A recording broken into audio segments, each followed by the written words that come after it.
who never backs down. He is a fighter. He is a winner. And until not too long ago, it seemed like he was out there fighting all on his own. But now this party is coming together. This movement is coming together. Florida's coming together. We're going to make Donald Trump the next president of the United States of America.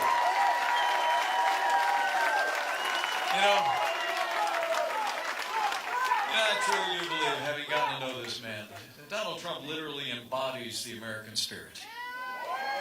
Strong, freedom-loving, independent, optimistic, and willing to fight hard every day for what he believes in and for what will make this country great again.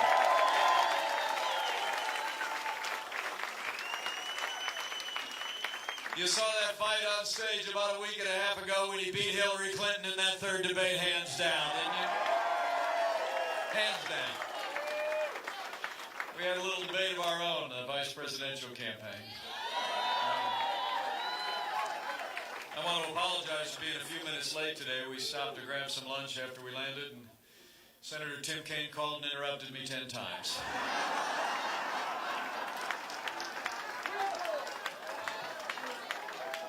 Some people think we won that vice presidential debate, and I'm very but I got to tell you, from where I was sitting, Donald Trump won that debate.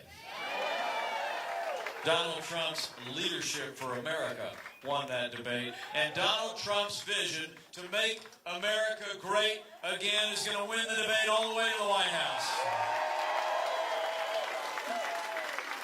And it's not like it's exactly a fair fight out there. You know what I'm saying? Seriously. I get up every morning, I got to turn on the television with a stick. I don't know what's going to be there, it's like the media gets up every day and does half of Hillary Clinton's work for her. It's like if the Gators had to play every game on the road against, hometown crowds and hometown refs. I know they'd still be winning, right?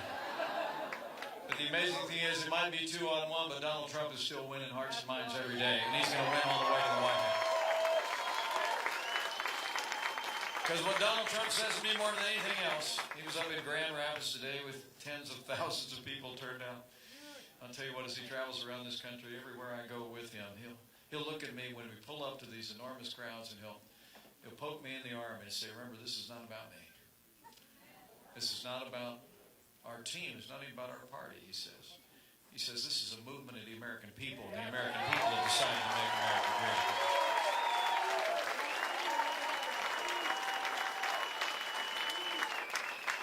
But I got to tell you, the media's kind of fun to watch. Remember about a week ago, they had this thing all rolled up, remember? Hillary measuring the curtains. She's out there. Remember that, John? She's out there. She's like naming cabinet members or something. Hillary and her allies in the media were trying to roll up this thing in some air of inevitability, but don't be fooled, Florida. This race is on. And we're leading in the latest polls in Florida and leading in several national polls. This is a race to the finish. It's wheel to wheel, and we're going to sprint to the checkered flag.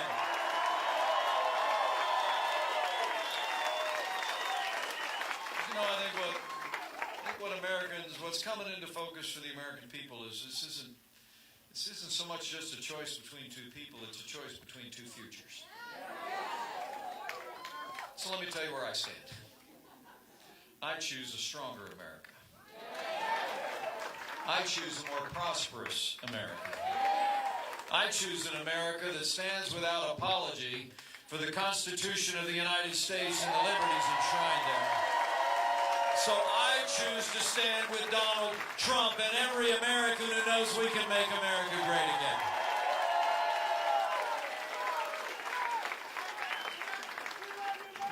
The truth of the matter is that millions of Americans have just had enough. And we've especially had enough of the fast and loose ethics of the Clintons all these years. It really is amazing. An avalanche of documented evidence coming out that while Hillary Clinton when she was Secretary of State in charge of all of our foreign policy, she had this private foundation that took money from foreign governments. And then she had this private server in between those things, presumably just to keep what was going on out of public display. I mean, people have had enough of it. People are tired of it.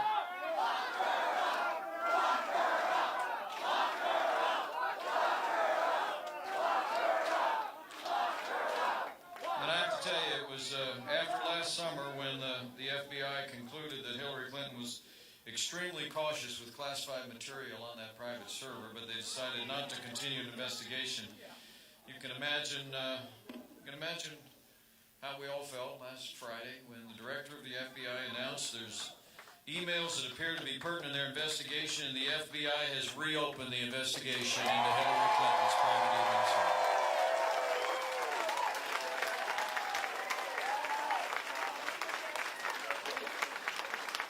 Donald Trump and I, we commend the FBI for reopening the case because no one is above the law in the United States of America. Confident that this investigation is going to be handled in a professional and a timely manner. But as this latest investigation and the facts around it come to light, let's talk about what we already know.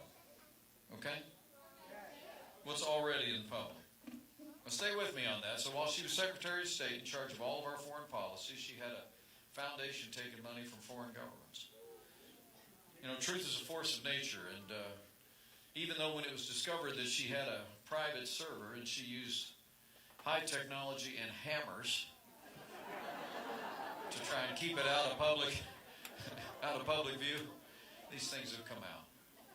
I mean, it really is remarkable. I mean, you know, here's a couple of examples. When she was Secretary of State overseeing the rebuilding of the catastrophic earthquake in Haiti, loss of life, billions in property, we found out that aides to Hillary Clinton said that friends of the Clintons should be flagged for contracts for rebuilding Haiti. Everybody else just goes to the website. You know, and we found out from the FBI, they confirmed that State Department officials actually offered a quid pro quo to the FBI if they let them change the classified status on some of those emails that ended up on her private server. And then just about a week ago, we found out that top Clinton aides had what some of the media call this circle of enrichment, where they'd get large corporate donors to the Clinton Foundation, and then their aides would urge those very same companies to have personal income contracts for former President Clinton amounting to $66 million over the next 9 years. You know, for their decades of self-dealing, their conflicts of interest, their pay-to-play politics, and the politics of personal enrichment, we must decide here and now, in the great state of Florida, that Hillary Clinton will never be elected president of the United States of America. It's reason enough. It's reason enough. The American people are sick and tired of pay-to-play politics benefiting the favored few. And that's exactly the kind of politics that's going to come to a crashing halt the day that Donald Trump becomes president of the United States. His only special interest will be you, the American people, that he's going to fight for you every single day. And Donald Trump's got a plan. In the first 100 days, we're going to work with newly re-elected majorities in the House and Senate with Congressman John Mica. We're going to pass ethics reform that gives us government as good as our people, and we're going to drain the swamp in Washington, D.C.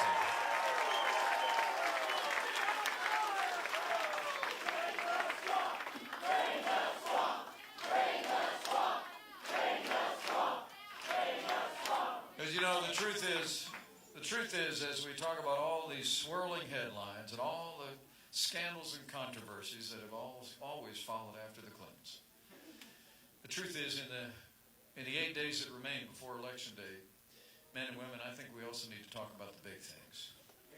Because frankly, this election is about a lot bigger things than their small ethics. So let's talk about it. It's about our security. It's about prosperity. And it's about the Supreme Court of the United States of America. And I'm going to talk to you about these things. You've got to talk about it.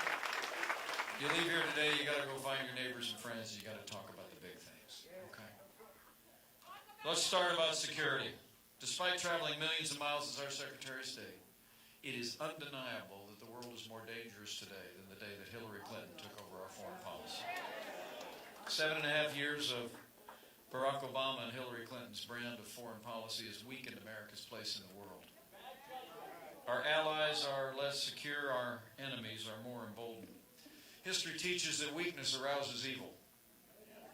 And when you look at the weak and feckless foreign policy of this administration, of leading from behind, of moving red lines, feigning resets with Russia, and paying ransom to terrorist sponsoring states, you see in high relief the kind of foreign policy that has emboldened our competitors and our adversaries. Let me make you a promise: when Donald Trump becomes president of the United States, we won't be paying ransom to terrorist sponsoring states. They'll be paying the price.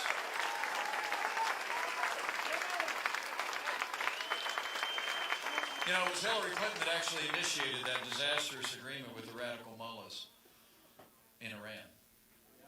When I served in the Congress alongside your Congressman John Micah, we worked in a bipartisan way to put the most punitive sanctions in history on any country, economic sanctions on Iran. And here was the deal.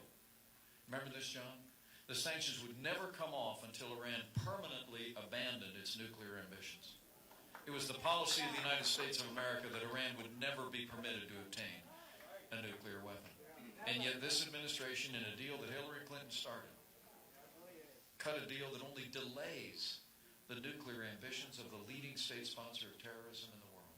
They got $150 billion, not even counting the ransom payments. And all we got was a promise of delay. It was Hillary Clinton who, as Secretary of State, failed to negotiate an agreement with the sovereign country of Iraq that would have allowed our soldiers to remain present after 2012 to secure what the American soldier had won in Iraq by the end of 2008. And they had won it. The American soldier won the peace and security and stability of the people of Iraq through great sacrifice. During my years in Congress, I traveled downrange to visit our soldiers in Iraq and Afghanistan. More importantly, Karen and I have stood at the graveside of fallen heroes in the state of Indiana. And when I think of the sacrifices that our soldiers made to achieve that victory in Iraq by the end of 2008, it breaks my heart to think of the way that Hillary Clinton and Barack Obama squandered what the American soldier had won and created the very vacuum in which the monstrous terrorist organization ISIS was able to be conjured up out of the desert sands and overrun vast areas that the American soldier had already won. You know, we stand here today. On the other side of the world, there's more than 4,000 special forces in harm's way today outside Mosul, having to win back what had already been won, but for the failed leadership and bad judgment of this administration and its Secretary of State. You know, before I go one step further, I know in the room today there are men and women who wore the uniform in that conflict and in other conflicts in the course of their life. Would you all just mind, if you served in our armed forces, would you just put your hand in the air and let us thank you one more time?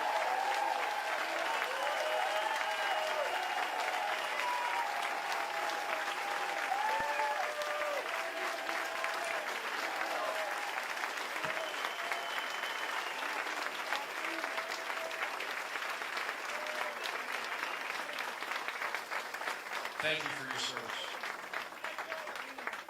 And it was Hillary Clinton and her State Department who left Americans in harm's way in Benghazi and never sent help. Never sent help. 13 hours would pass before Americans were evacuated, but they never sent help. Remember that. After 4 Americans fell, she told the families of the fallen, as their flag-draped caskets arrived at Dover Air Force Base, that it was because of a filmmaker back here in the state. Even though the very night of the attack, she emailed her daughter and told her that it was a Al-Qaeda-style terrorist attack. It was the anniversary of 9/11. And then we all know the words she spoke before a Senate committee when she was confronted with those facts. She said of those 4 fallen Americans and the truth about the cause and what happened, she said, quote, "What difference at this point does it make?"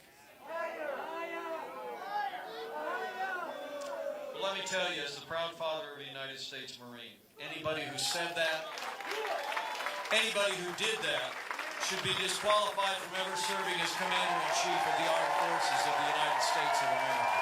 You do not leave Americans in harm's way. And after they fall, you do not say, "What difference does it make?"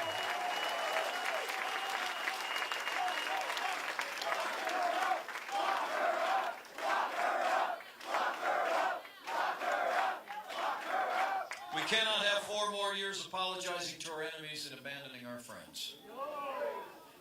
For the world to be safe, for our allies to be safe, for our most cherished ally, Israel, to be safe. America needs to be strong. And Donald Trump will lead on the world stage with American strength. We will rebuild our military. We will restore the arsenal of democracy.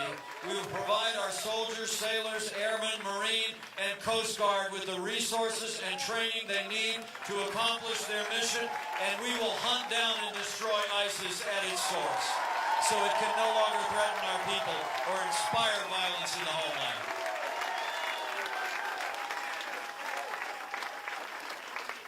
You know, that's probably why Donald Trump's been endorsed by more than 200 admirals and generals and more than 20 Medal of Honor winners to be the next president of the United States.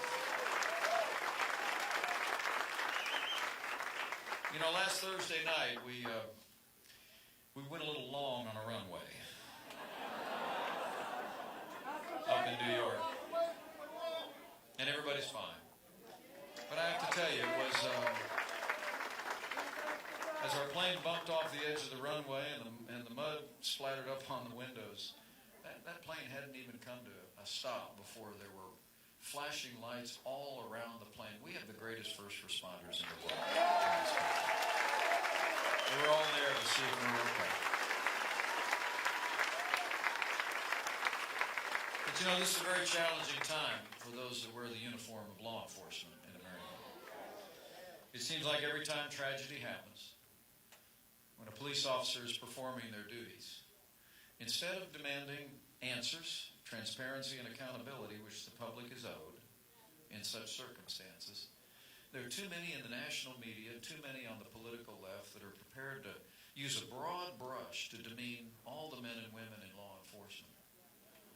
Hillary Clinton actually spoke after one such incident of institutional racism in law enforcement. There are people who say that law enforcement is a force for division in our communities, in our nation. Well, Donald Trump and I know better. The men and women who serve in law enforcement are not a force for division, they're a force for good. They are the best of us, and they deserve the support of the rest of us. When Donald Trump becomes the chief law enforcement officer of the United States of America, you will have a president who will support law enforcement at every level with the resources and the training they need to protect our families and go home safe to theirs. And we will restore law and order to every city and every community in this country.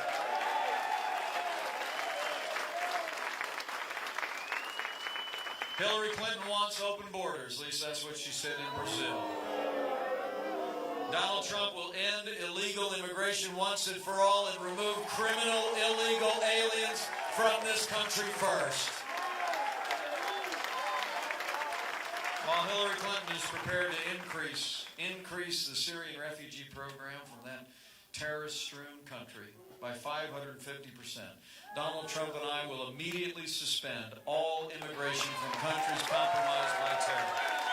In a word, Donald Trump will always put the safety and security of the American people first.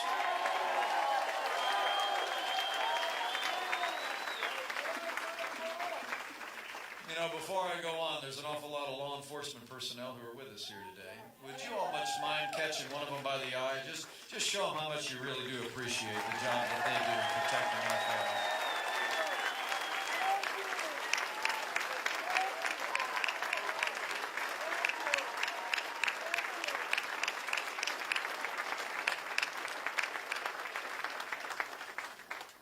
You know, I'm awful proud to say that the 330,000 members of the Fraternal Order of Police have endorsed Donald Trump to be the next president.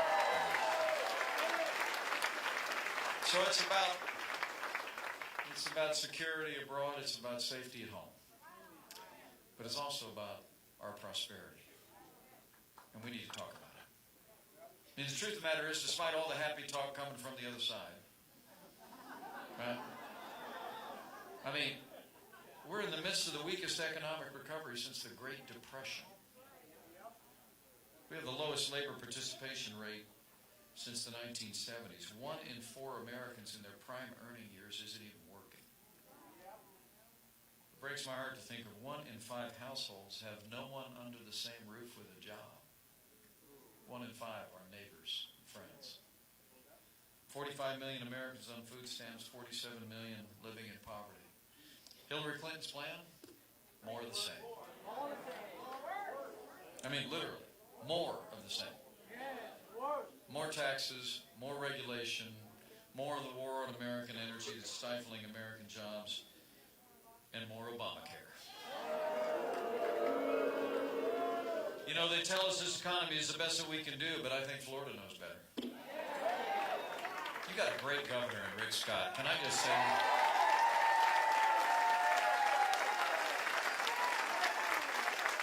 I mean, Rick's a good friend of mine.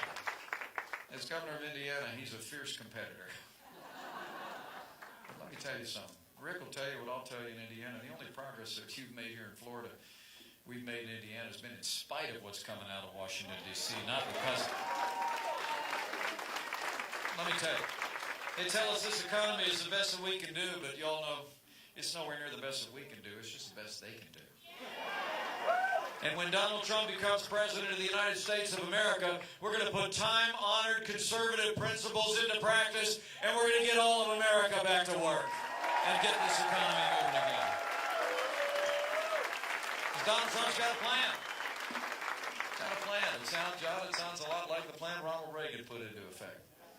I mean, instead of Hillary Clinton's plan to raise taxes by $1 trillion, we're going to work with a newly re-elected majority in the House of Representatives when you send John Micah back, and with a newly re-elected majority in the Senate when you re-elect Senator Marco Rubio.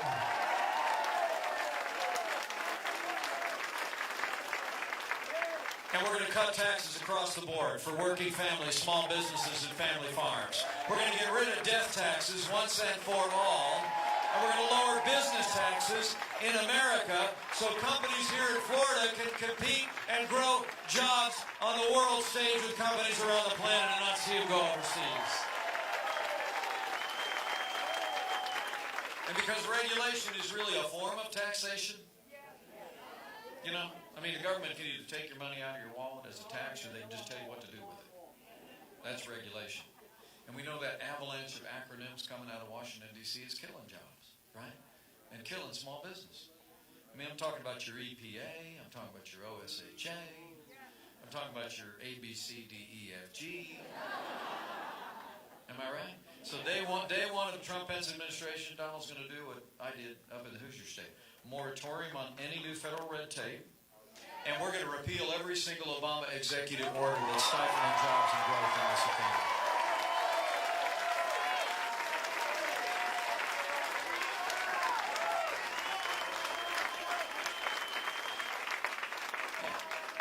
And when Donald Trump becomes president of the United States, or shall I say negotiator-in-chief,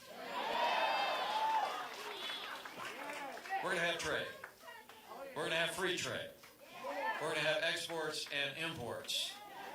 But when we renegotiate NAFTA, when we roll our sleeves up and do better deals, trade is going to mean American jobs first again.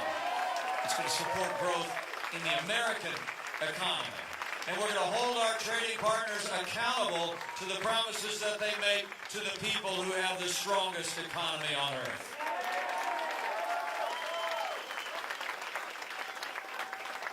And lastly, and John Micah and I fought this fight. We have the scars to prove it, don't we? We tried to keep that unaffordable Affordable Care Act off your backs. But that was back in the day when Nancy Pelosi was in charge of the Congress. Remember the promises? Remember the promises? I mean, literally, remember, if you like your doctor, you can keep him. Not true. If you like your health insurance, you can keep it. Not true. Your health insurance costs are going to go down. Not true. Okay? I'll never forget the day. Remember that day on the House floor, John, when Nancy Pelosi went down and get ready for the final vote on Obamacare, and Nancy Pelosi said, "We got to pass this bill so we can find out what's in it." That's a quote. Well, we found out. 1 week ago today, the Obama administration announced that the average premium on the average policy under Obamacare is going to go up 25% next year. Arizona's looking at 116% increase. I mean, men and women, it's incredible. I mean, we have a former president, the spouse of our opponent, who said, "Costs are going up, coverage is going down. It's the craziest thing in the world." I mean, I guess with the Clintons, even sometimes truth happens. But don't be deceived by Bill Clinton's newfound skepticism. Because earlier this year, Hillary Clinton made it clear. She said, but quote, before they called it Obamacare, they called it Hillary-care. And Hillary Clinton's got a plan. She gave one of those speeches that she didn't want to come out up in Canada. And she said she wanted a healthcare system just like Canada. There's a term for that up there. It's called socialized medicine. My favorite quote, though, came from President Obama. I don't know if you heard about this. He was down in Florida about a week ago. And he was celebrating the 3rd anniversary of the rollout of Obamacare. He was. And he actually compared Obamacare to the Samsung Galaxy 7 phones that spontaneously burst into flames. He did. I'm not making this up. He said, here's what the president said. Do you hear about this? Here's what the president said. Quote, when one of these companies comes out with a new smartphone and it has a few bugs, what do? They fix it. They upgrade it. Unless it catches fire, then they pull it off the market. Well, what a coincidence, Mr. President, because that's exactly what we're going to do with Obamacare. We're going to pull it off the market so it stops burning up our wallets.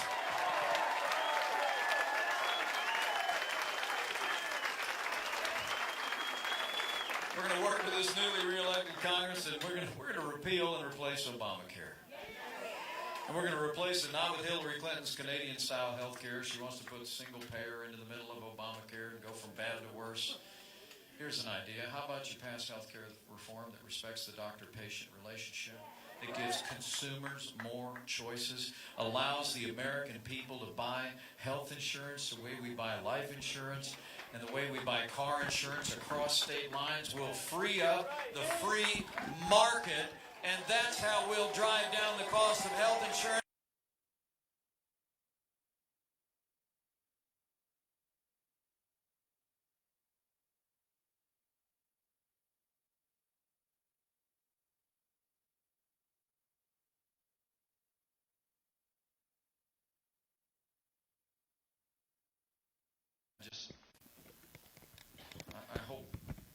I hope you talk to people about this last one. We're going to elect a president to serve for 4 years. 8. A 4-year term. But that president, the next president, is probably going to set the course and direction of the Supreme Court of the United States for the next 40. And you better think long and hard about that. And if you cherish our Constitution, if you cherish limited government, principles that are enshrined there, the liberties that are enshrined there, you better think long and hard about that. I mean, elect Hillary Clinton president of the United States. You heard her in that debate the other night. She thinks that people appointed to the court should represent a particular viewpoint. Elect Hillary Clinton as President of the United States, and you better get used to more unelected judges using unaccountable power to basically legislate from the bench. But elect Donald Trump as President of the United States. And you'll see men and women appointed to the highest court in the land and all of our federal courts who will strictly construe the Constitution of the United States of America and uphold our liberties enshrined in it. So I will say to you, for the sake of the rule of law, for the sake of the sanctity of life, for the sake of our Second Amendment, for the sake of all the God-given liberties enshrined in our Bill of Rights, Florida, we must ensure that the next president to make appointments to the Supreme Court of the United States is President Donald Trump. It's that important.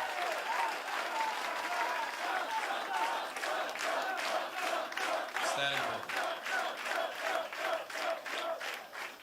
So I really have to tell you, Karen and I, we're just so moved that you're here. I know I'm not exactly the main event, so thank you for coming out.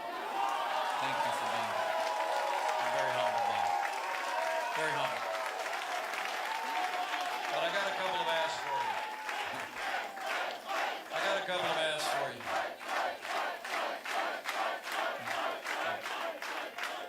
I got a couple of requests for you. Number one, I got 3 requests, and I'm going to let you go and go trick or treat or something. I mean, Number one, 8 days left. So I'm asking you, all of you gathered here today, go vote. Already have. I mean, vote. And vote early, for heaven's sakes. Early voting is underway here in Florida. And I checked. You can go to the Maitland Community Park, 1400 Mayo Avenue, Maitland, Florida. Early voting centers open Monday through Friday, 8 a.m. to 5 p.m. And it's only 1.8 miles from right here. Go. Go vote and get it done. I mean, the truth of the matter is that this is America's turn to speak out. We hear from the pundits. We hear from the experts. We get polls every 17 seconds. That's your turn. Don't ever doubt for a second this election is in the hands of the American people. So go vote, bring a friend, get it done, and get it done early. That's number one. Number two, once you take care of number one, number two is go tell somebody. Okay? I mean, I started out today telling you that this is, it's like been 2-on-1 out there since this thing started. But it's amazing to see the momentum in this movement, and I truly do believe it's because the American people are talking to each other. Over backyard fences at places of worship and work. And they're talking about the stakes of this election. So I want you to leave here today and just go find a neighbor, a friend, a co-worker. And just tell them, hey, I went down. Mike told me to go down to the Maitland Community Center. I did that. I voted. Now I want to tell you why I voted. Tell you what it's about. Okay? Because I honestly think this election is not so much even a choice between left and right or a choice between Republican and Democrat. I think it's like Ronald Reagan said in 1964. This is a choice between up and down.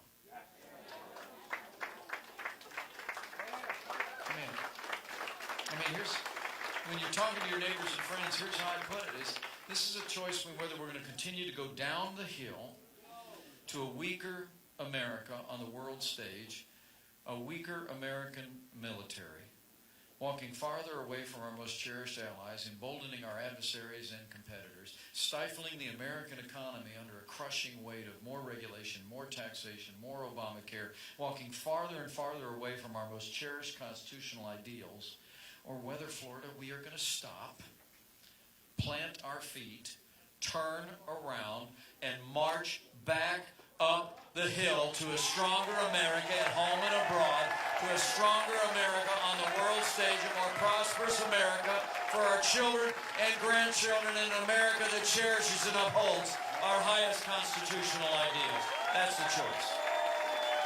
That's it. It's up and down. And when you're talking to your neighbors and friends, there's one group I'd love you to talk to particularly in this close election. And that is, it's remarkable as I travel around the country. Donald Trump's message has won over many independents across this country. People that are tired of gridlock in Washington, D.C., not getting anything done. He's won over many Democrats across this country who are tired of liberal policies flowing out of our nation's capital and trade deals that ship jobs overseas. But I think now it's time for all of us to reach out to all of our Republican friends and say with one voice, it's time to come home.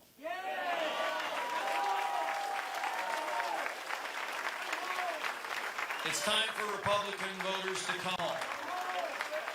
Come home and elect the Trump-Pence team to the White House.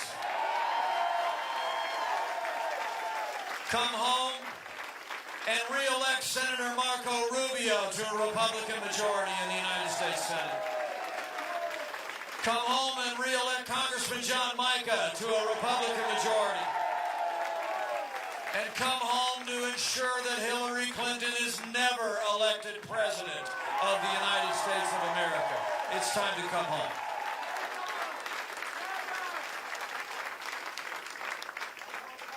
And lastly, let me say this. If you're taking notes, vote early. Bring a friend. Go tell somebody, especially some of our closest friends. And lastly, have faith.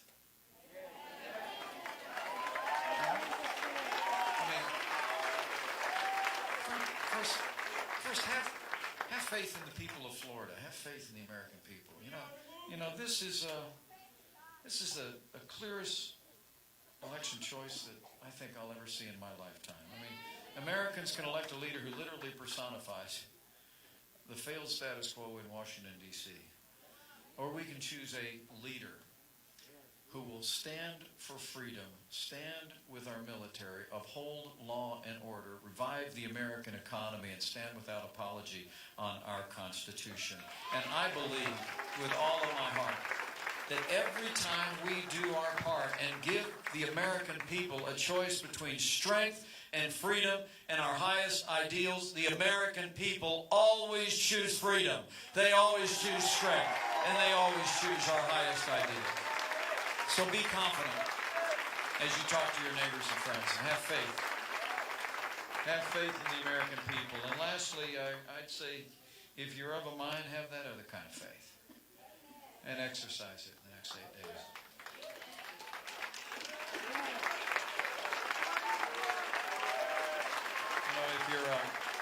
If you're inclined to do like the Pences do from time to time, to bow the head and bend the knee, it'd be a good 8 days to do it.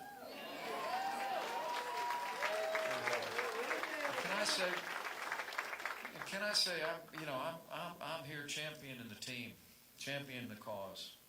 So we got to turn this country around. But on this one, I think what Abraham Lincoln said was apt. He was asked if he thought God was on his side, and he said, I rather concern myself with whether we're on God's side than if God is on ours. So pray for our country.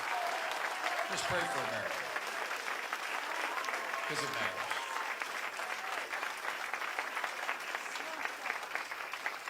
Pray for our country. And when you pray in these times of division, of new and unknowable threats around the world, of frustrations and heartbreak and disappointment and division here at home, pray with confidence. Because I believe what's been true for millennia is still true today. What's been true for generations of Americans in much more challenging times than this is still true today. That if his people who are called by his name will humble themselves and pray, he'll do like he's always done. He'll hear from heaven, and he'll heal this land. This one nation, under God, indivisible, with liberty and justice.